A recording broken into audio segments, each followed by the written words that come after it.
Good morning. I am so glad to be back.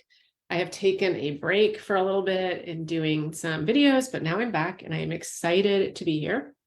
I do have a bit of a cold, so I might be like sniffling as I talk, but I'm really excited to be here and share some new information with you. If you're new to me, my name is Anastasia Aruz. And I am a family therapist, a family coach. I love helping families in all things from behavior management to classroom stuff happening at school to coming up with new language, whatever it is. I love helping.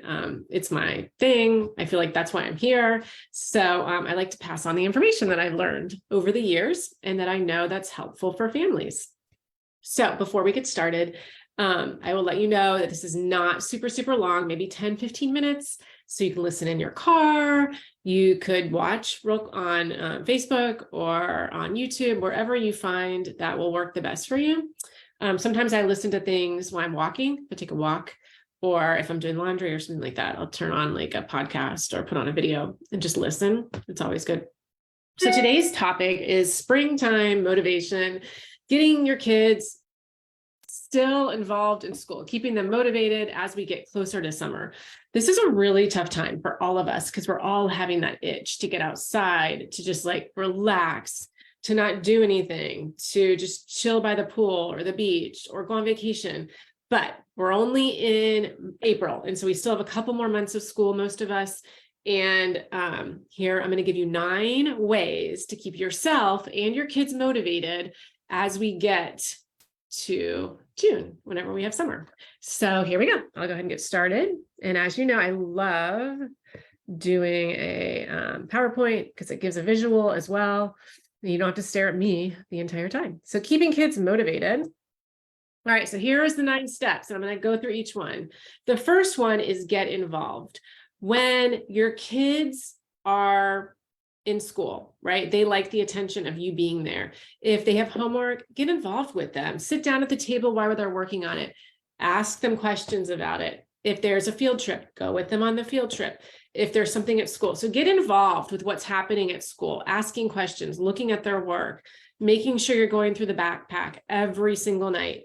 Because whenever they see you very involved, that's going to keep them motivated as well. And I know we're all tired and we're like, oh my God, the backpack, or emptying the lunchbox, all those things can be very tiring, especially at the end of the day. But to keep them motivated, it's important that you stay involved also. All right, number 2, stay positive. So if your kids start slipping in their grades and they're not doing well, stay positive about it. Figure out why that's happening. And I don't mean like that toxic positivity where it's like fake, but real genuine positivity about just them and their schoolwork. School's almost over. We're going to be able to do this. We're going to work together. I'm going to help you through it. I'm going to meet with the teacher. Whatever it is, stay positive with them because that will help them stay motivated. Use reinforcement if needed. You can always add in rewards. Small rewards are always good because kids forget they live in the present moment all the time, most of the time. So they're not like us where you start worrying about like June now, right? They're pretty present. So use reinforcement, maybe a reward on Fridays for getting all their work done, or and the reward doesn't have to be something you purchase, right? It can be something very small, like let's get ice cream after school, or when you're at the store this week, maybe pick up stuff to make Sundays, right? So after school on Friday, if you blah, blah, blah, we will have an ice cream sundae party at home, or you can invite a friend over, whatever it is, you can just make it a small reinforcement. I have actually done this one thing, and I know some people would not agree with me, but I give it, take it away, give it, take away. So my son loves Roblox. He's in 4th grade, and if you have any boys around that age, I'm sure they love it as well. I highly monitor it, and if you ever want to know how I do that, that's a whole other topic. But there's a special thing you can purchase, and it's like $5 a month.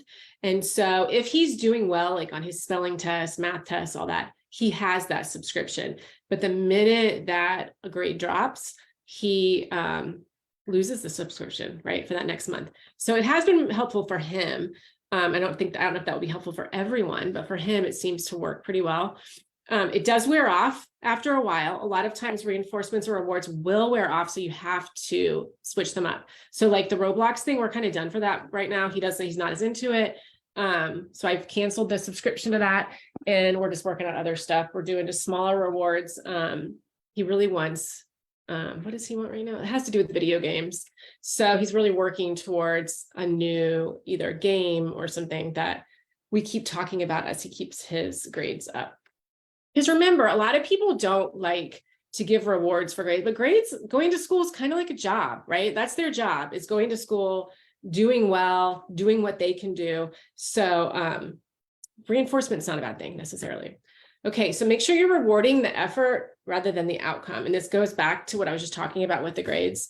If you have a child that struggles and they say like they're pretty average or maybe even a little below average with things, say they make a B instead of an A, make sure you're rewarding that effort, the effort of you seeing them working after school every day, right? So say that you make this reinforcement of Roblox account, whatever, and they've been working all week. You see them doing their homework, you see them turning it in, you see them doing the assignments, but then when they get home on Friday, the grade is still really poor.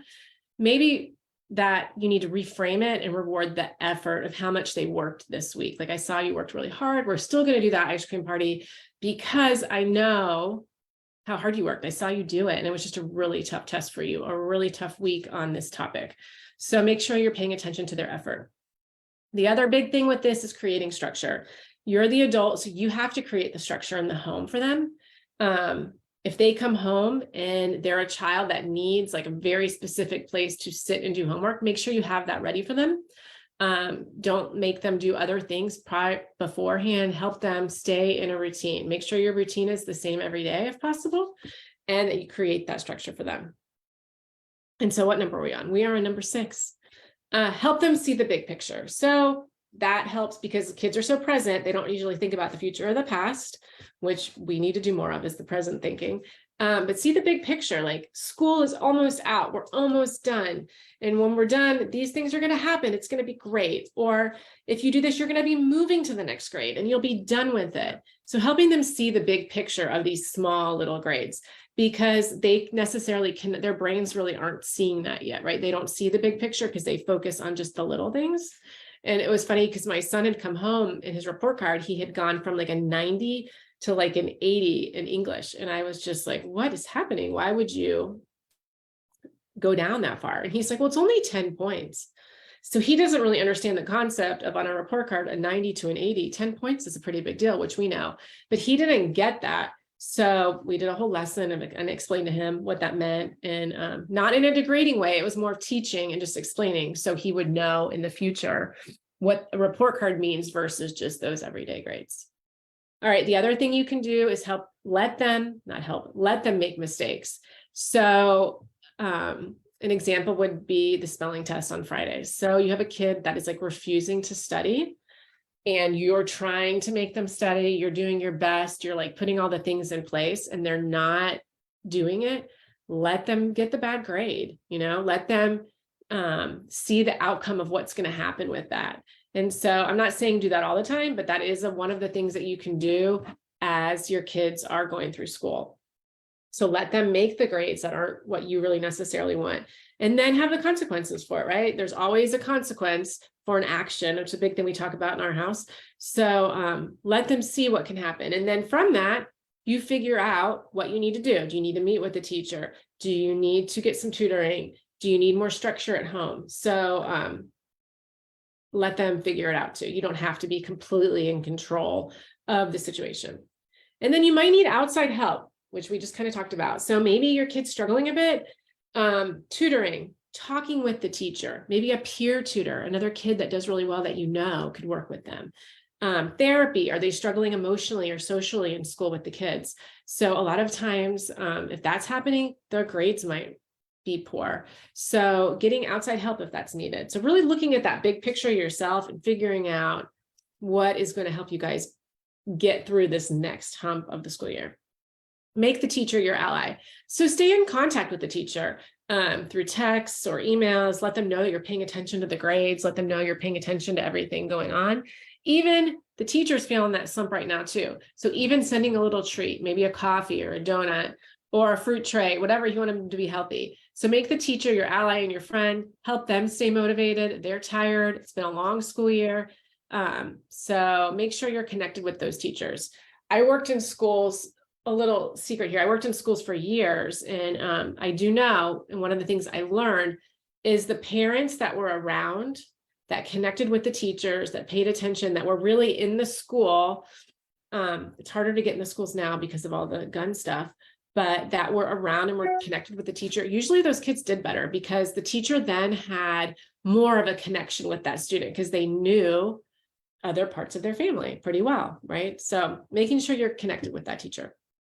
And then if you're struggling, get support for yourself, right? What does it need to be? Does it need to be going out with your girlfriends once a week for coffee? Does it need to be going to the gym or doing yoga, whatever it is, or therapy, whatever it might be? Just give support for yourself. If you are not getting what you need, no one else can do what needs to be done. So making sure you are supporting yourself because you deserve it, right? You're here for a purpose. You are here for joy. So make sure you're supporting yourself also. And then that's our 9, right? That's our 9. So a couple other things to remember. Mental health. Make sure you're always checking in on your kids' mental health. We don't want them to be stressed out, overwhelmed. So if there is therapeutic needs that need to be met, make sure you're doing that for your kids. If they have a learning disability, make sure you're attending to that also.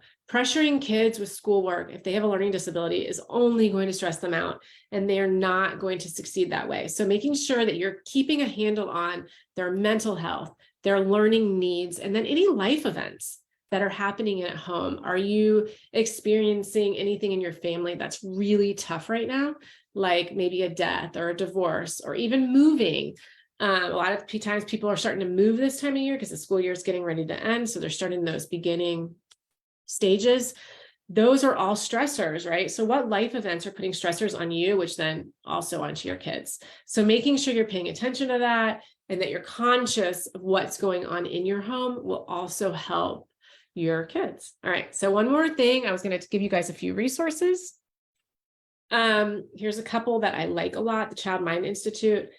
If you are ever interested in like ADHD or a death, like something like it's happening with your kid, like a death, like in the family, or like a grandparent dies, or let me think of what else, like a divorce or social issues, anything like that. If you go to childmindinstitute.com and just type in whatever issue you're having, they have amazing website of resources, ideas of things you can do.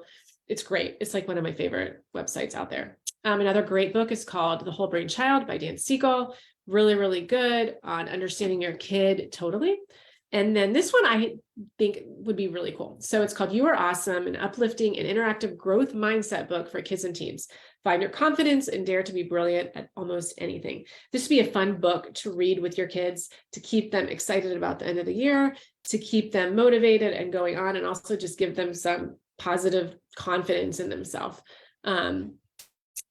Hold on, let me stop this for a second. So yeah, those are my ideas to keep you motivated as this school year wraps up. If you ever need anything, please let me know. Make sure you follow me on Instagram at Anastasia JU.